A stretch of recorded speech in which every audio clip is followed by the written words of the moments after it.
नमस्कार विद्यार्थी मित्रांनो, शिक्षणवेध या यूट्यूब चॅनलवर मी रुपाली गिरी आपले स्वागत करते। आजच्या या लेक्चरमध्ये आपण बीएडच्या अंतिम वर्षातील महत्त्वाचा असणारा पेपर म्हणजे उदयोन्मुख भारतीय समाज आणि शिक्षण यामधील माहिती आपण आज या लेक्चरमध्ये पाहणार आहोत।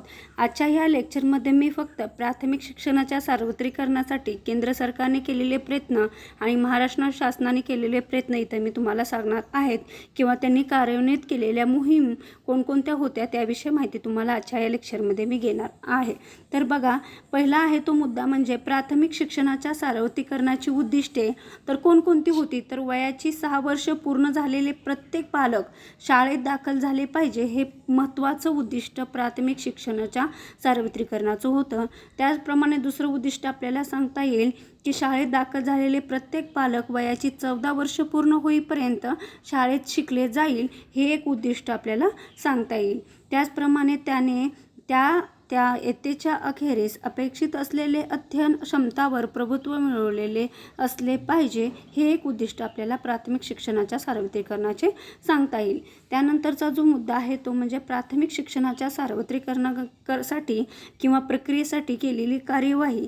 तर केंद्र सरकारचे प्रयत्न काय आहेत, तर प्राथमिक शिक्षणाच्या सार्वत्रिकरणाच्या कार्यवाहीसाठी केंद्र सरकारने खालील 4 मोहीम सुरू केलेल्या आहेत। तर त्या मोहीम कोणकोणत्या आहेत ते आपण पाहणार आहोत। लक्षात असू द्या, केंद्र सरकारच्या मोहीम कोणत्या आणि राज्य सरकारच्या मोहीम कोणत्या ह्या तुम्हाला लक्षात ठेवायच्या आहेत। बघा, केंद्र सरकारद्वारे कार्यान्वित मोहीम आहे खडूफळा मोहीम, ही केंद्र सरकारची पुरस्कृत अशी मोहीम आहे। तर या मोहिमेचे उद्दिष्ट काय होतं खडूफळा मोहीम, तर प्राथमिक शाळेला किमान आवश्यक सुविधा, शैक्षणिक साधने त्याचप्रमाणे अध्ययन साहित्य पुरवणे। या मोहिमेद्वारे प्रत्येक शाळेला 2 प्रशस्त खोल्या, खेळणी, क्रीडा साहित्य, फळे, नकाशे, तक्ते व इतर अध्ययन साहित्य पुरविले गेले।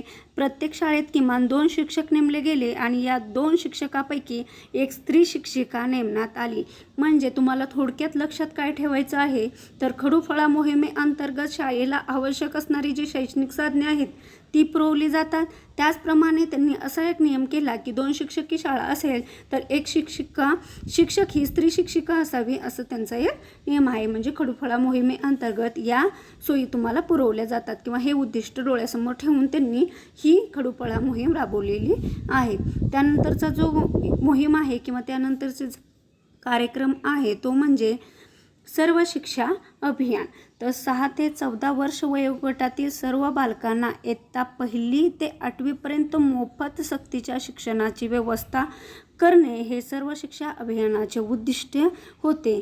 त्याचप्रमाणे कार्यही होते। तर 2003 पर्यंत सर्व मुले शाळेत शिक्षण हमी केंद्रात दाखल करणे, गळती झालेल्या मुलांसाठी बॅक टू स्कूल शिबिर आणि 2007 पर्यंत 1ली ते 5वी शिक्षण आणि 2010 पूर्वी 8 वर्षाचे 1ली ते 8वी शिक्षण आणि दर्जेदार शिक्षणावर भर, प्राथमिक शिक्षणातील सर्व उणिवा व लिंगभेद दूर करणे आणि सर्वांना शाळेत टिकवणे आणि गुणवत्ता व संस्कारयुक्त शिक्षण देणे, हे सर्व शिक्षा मोहिमेचे किंवा सर्व शिक्षा अभियानाचे उद्दिष्ट होते आणि कार्यही होते। त्यानंतरची जी मोहीम आहे किंवा त्यानंतरचे जे कार्य आहे ते म्हणजे अनौपचारिक शिक्षण। तर अनौपचारिक शिक्षणामध्ये काय केलं, तर शाळेबाहेर राहिलेल्या मुलांसाठी व्यापक आणि सुव्यवस्थित कार्यक्रम आखणे, शाळा जवळ नाही अशा वा शाळेत जाऊ शकत नाहीत अशा मुलांच्या शिक्षणाची सोय अनौपचारिक शिक्षणाद्वारे करण्यात आली।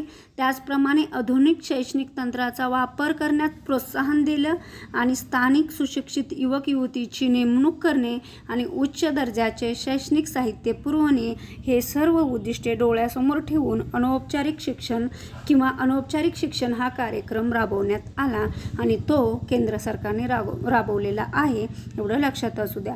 त्यानंतर बघा, पोषक आहार मोहीम। पोषक आहार मोहिमेअंतर्गत प्राथमिक शाळेतील विद्यार्थ्याची उपस्थिती वाढवणे, हे महत्त्वाचं उद्दिष्ट समोर ठेवून पोषक आहार मोहीम ही चालू करण्यात आली आणि गळतीचं प्रमाण कमी करणे आणि विद्यार्थ्याचं आरोग्य सुधारणे, हे सुद्धा डोळ्यासमोर उद्दिष्ट ठेवून हा कार्यक्रम राबवण्यात आला।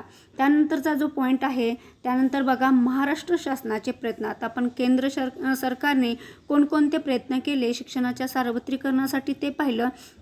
आता आपण पाहूया महाराष्ट्र शासनाचे प्रयत्न.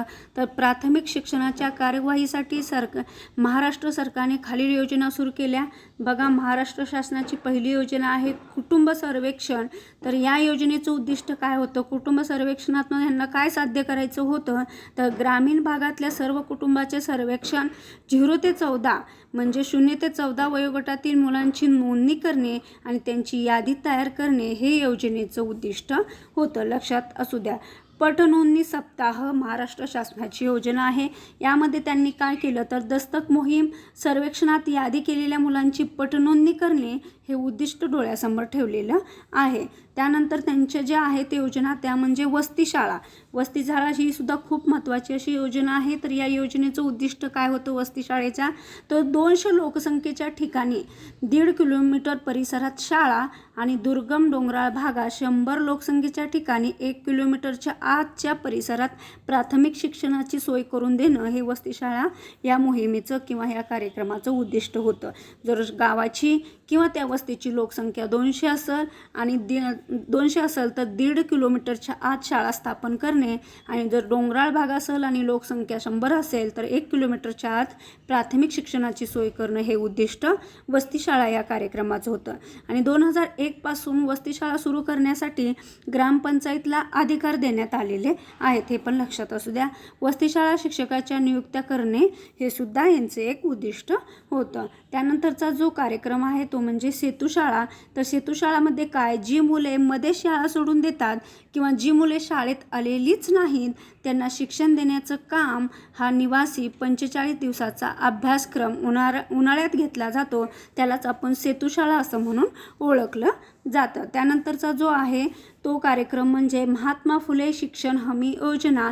तर या योजनेअंतर्गत काय करण्यात आलं, ऊसतोडी कामगाराची जी मुले आहेत किंवा वीटभट्टी बालकामगार, कचरा गोळा करणारी मुले, हॉटेलमध्ये काम करणारी मुले, खाणीत काम करणाऱ्या कामगारांची मुले यांना प्राथमिक शिक्षण मिळावे म्हणून केंद्र शासनाच्या शिक्षण हमी योजनेअंतर्गत राज्य शासनाची योजना राबवण्यात आली. आणि स्वयंसेवी संस्था ज्या आहेत त्या चालवतात ना, त्या चालवणाऱ्या संस्थांनी महात्मा फुले शिक्षण हमी योजनेअंतर्गत विद्यार्थ्यांना शिक्षण दिलं जावं असं सुद्धा यात सांगण्यात आलं. त्याचप्रमाणे 15 ते 20 विद्यार्थी असणे आवश्यक आहे. त्यानंतरचा जो कार्यक्रम आहे जो महाराष्ट्र शासनाने राबवलेला आहे शिक्षणाच्या सार्वत्रिकरणासाठी तो म्हणजे साक्षरता कृती कार्यक्रम.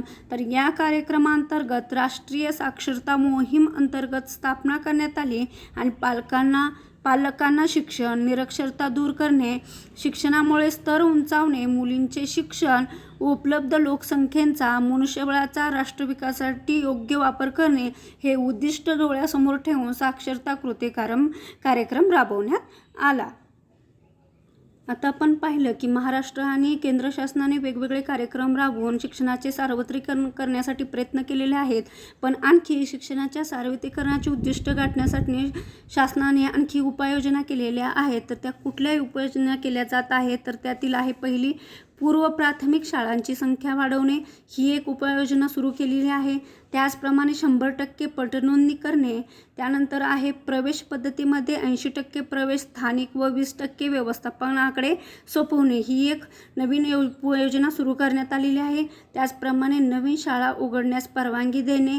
त्यामुळं काय होईल, नवीन शाळा उघडल्यानंतर शिक्षणाचे सार्वत्रिकरण होण्यासाठी किंवा तिथल्या विद्यार्थ्यांना शिक्षण मिळण्यास मदत होईल. त्याचप्रमाणे खाजगी शाळांना अनुदान देणे ही एक मोहीम सुरू केलेली आहे.